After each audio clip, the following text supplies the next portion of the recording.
So as I often do, just a minute of a scriptural background in case some of this doesn't quite make sense to you.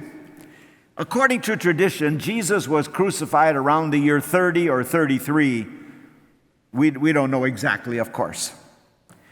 Matthew's gospel that we heard this morning about the parable of the wedding feast was not written until about 80 or 85 after Christ.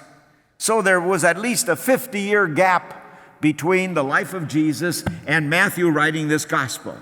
In between those years, Jerusalem was destroyed by the Romans in the year 70. And that was a gigantic, devastating event, worse than our 9/11, to have Jerusalem actually leveled and burned. So the reference in the gospel about the king going out to destroy the people who refuse and burn their city is an obvious reference to the destruction of Jerusalem by the Romans.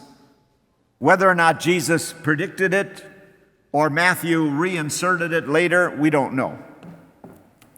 And then the other thing that causes people difficulties is the poor guy who was dragged in off the street, but then he didn't have a wedding garment. In our imagination, we say, well, the poor guy, he didn't have time to go home and you'd change. But you have to imagine that if this were the banquet hall, that the wedding garments would be on a table right in the gathering area. They were offered free of charge for everyone. And this particular man decided not to put it on, not to accept that free gift of the king. And I'll get back to that in a little while, because that's the image of Jesus. Starting with the first reading, Isaiah talks about the veil and the web that's over all of us. And that's where we begin. We have a veil over us, a web. We can't see clearly. Obviously, we can't see into the future. And for many of us, it's hard to even see into the present, to interpret what's going on in our lives right now. And that's not our fault.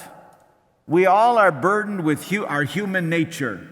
We all, from birth on, we have a weakened will. You all know this. We can't always do what we want to do, even if it's good. And we can't always avoid what we don't want to do that's bad. We don't have full control of our lives. And that's the way we're born. That's that weakened human nature. Some call it original sin. I like to talk about our weakened human nature. I cannot eat a handful of potato chips. It's either none or the whole bag. That's human nature. How about you? That's what we're dealing with. That's what Isaiah is talking about. So if you're struggling with that, that's just part of who we are. Now, all of us are invited into the banquet of the Lord. But, again, we make excuses, like the parable in today's gospel. Some said, I don't care to come. They made excuses. One, I had to go to his farm, another business, and so on. That invitation to the wedding banquet is the invitation of Jesus for us to follow him more closely. We all follow Jesus, otherwise we wouldn't be here this morning. But do we hear the challenge of Jesus to follow him more closely as he urges us on each day to be more faithful to his will? We make excuses. I don't have time. I don't know what to do. I'm afraid, whatever. Sometimes it's just indifference. We don't care. We kind of go along in life. We ignore it. Sometimes we actively refuse, like the people that treated the slaves rudely. They were offensive. Think about invitations that you might have received to certain events that you did not want to go to. What was your response? That's the invitation of Jesus to us to join him in the banquet. as the parable goes on, everybody is brought into the banquet. Everybody's off the street, good and bad alike. And some people who receive the invitation of Jesus don't feel worthy because of our past life. Some people doubt, and they believe that that makes them ineligible. Some because of past sins, especially if we believe those sins were big ones, that we don't feel forgiven or worthy. Some because of our fears. We don't want to enter the banquet because we're afraid of what Jesus might ask of us. And always remember that everybody is invited. So there will be people in the banquet that don't agree with us. And in our modern culture, that's becoming toxic, that somebody who doesn't agree with me becomes my enemy. That's not the message of Jesus. Look at the apostles. There were those who were loyal to Rome and those who were opposed to Rome, and they were all part of the chosen 12. So Jesus invites us into the banquet. That's what this is about today. And he wants to give us the garment of salvation. That's what I was talking about, the garments in the gathering area. Because the ways of Jesus are free. We can't earn it, we can't deserve it, we can't gain it. It's a free gift of God. But putting on the garment is putting on the life of Christ. As I said already, Jesus wants to spur us on to be more faithful disciples. So our lifestyle has to model that of Jesus. Our attitudes have to model that of Jesus. Our actions have to model that of Jesus. Our acceptance of others has to model that of Jesus. That's what it means to accept the garment of salvation. And without that, without accepting that free gift, remember it's free gift of God, we cannot enter the banquet, and we too will be excluded like the poor man in the gospel. It must be faith in action. As I say so often, faith is not just in our heads.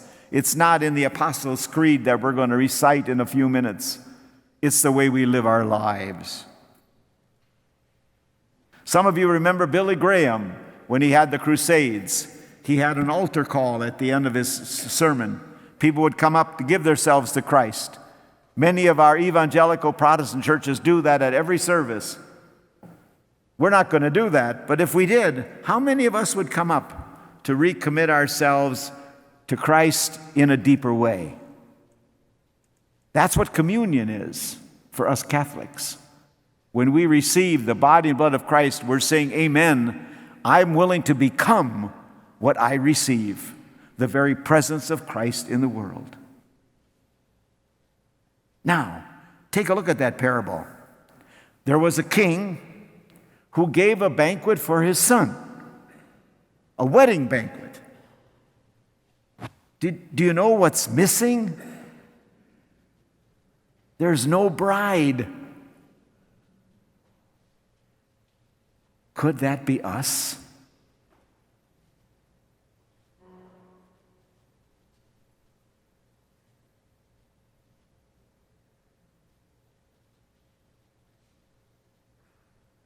We're continuing our short little video presentation after the homily, preparing for our presidential election. And again, I beg you, please be registered and vote. It's a serious responsibility. I'll excuse those who are online from Mexico and Canada, but the rest of us, and most of us, vote our own personal interest. Can we broaden our vision for the common good?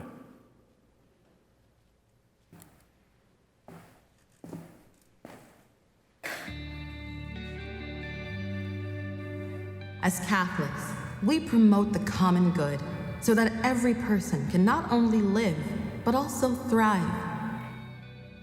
We seek to protect the rights of all people to life, to food and shelter, education, healthcare, decent work. We seek to ensure religious freedom, freedom of conscience for everyone, and we work to care for God's creation and our common home. We seek changes to unjust systems locally, nationally, and around the world. All of us are called to work for the common good in our families, at our parishes, in our neighborhoods and workplaces, and in the voting booth. Our faith-inspired action can transform communities and systems so that everyone can thrive. We are called to work together for the common good of all. Good and gracious God, you created us for freedom and for full flourishing. Where people are denied the rights to life, freedom, safety, or health, let us seek the common good. Where people lack what they need to flourish, education, decent work, religious freedom, let us seek the common good. Show us how to be light to the world and salt of the earth who seek the common good. Amen.